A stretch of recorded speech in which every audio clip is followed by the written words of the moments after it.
واسبتلك حريضة قعوتنا إيفولابا اسبتلكان أي واحد سوق قالين بقلال بكان سعودة oo imaadeen meeshan in indhaha loo fiiqo dadkan ayaa waxa u badan dad waayeel oo in muddo aragtida ay ka maqneed dadkan ayaa waxa ka kala imaadeen xeryaha ku yeelan Dadaab iyo Faafi iyo deegaanada deriska leh xeryahan qaxootiga waa kuwan kuwa kamid dadka ka faa'iideysteen indha fiiqadan oo lacag la'aanta magacayga Boolo Cabdi Ahmed Darsuuq alxamdu shukr mulku daa'ima ilaaha فرحان كجرنا أن حينا وأنا نوفيق ونورو هايا ما أنت فرحان تعاوننا هيا سفي أنا إذن أركو هايا إريام إسارنت إريام دي وادي قادة هوا أركوها شنت فريو الواي لفواي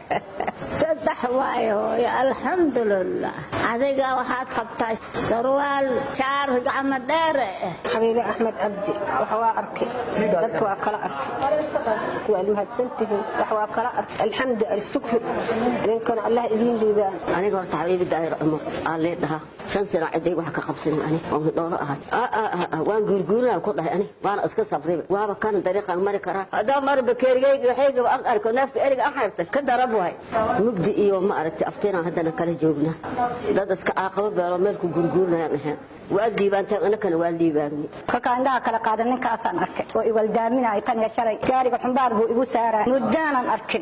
أيوان فرح واسنباء بريء حمزة الشيخ عبدي وحو كميدة دخاتيرتها إنها أفريقيا دتكان قحوتيدا وكاكالي مادان حريا كو إلان داداب يوفافي إيو كو دقان كو إسلا وقت كاسكفا إيديستين إندا في غدا وحو كوا رمايا inta bukaan socod oo ugu taragalsan yihiin indhaha u fiiqaan iyo dhibaatooyinkaas wixii sababa indha fiiqida hadda waxaan dhamaynay saddexdii beri horeete magaalada dhagaxley dadkeedii oo lagu kala hayay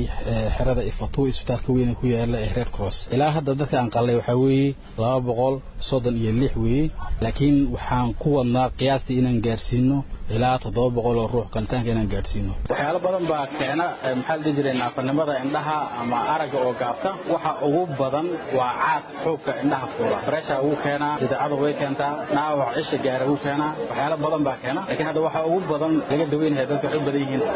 xoog caad ka fuula oo laga fiiqo dadka qaxootiga ku nool xeryaha ku yeelan Dadaab oo lagu qiyaasay kor u dhaafayaan 300 kun ayaa waxay dhibaato ka haystaa dhinaca caafimaadka kadib marka hay'adaha u xilsaarnaa caafimaadka dadka qaxootiga ku yeelan xeryaha Dadaab iyo Faafi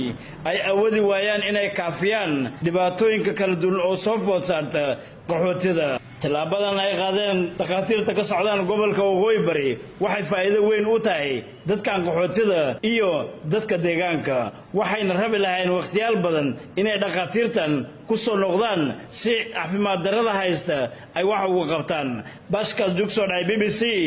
Garissa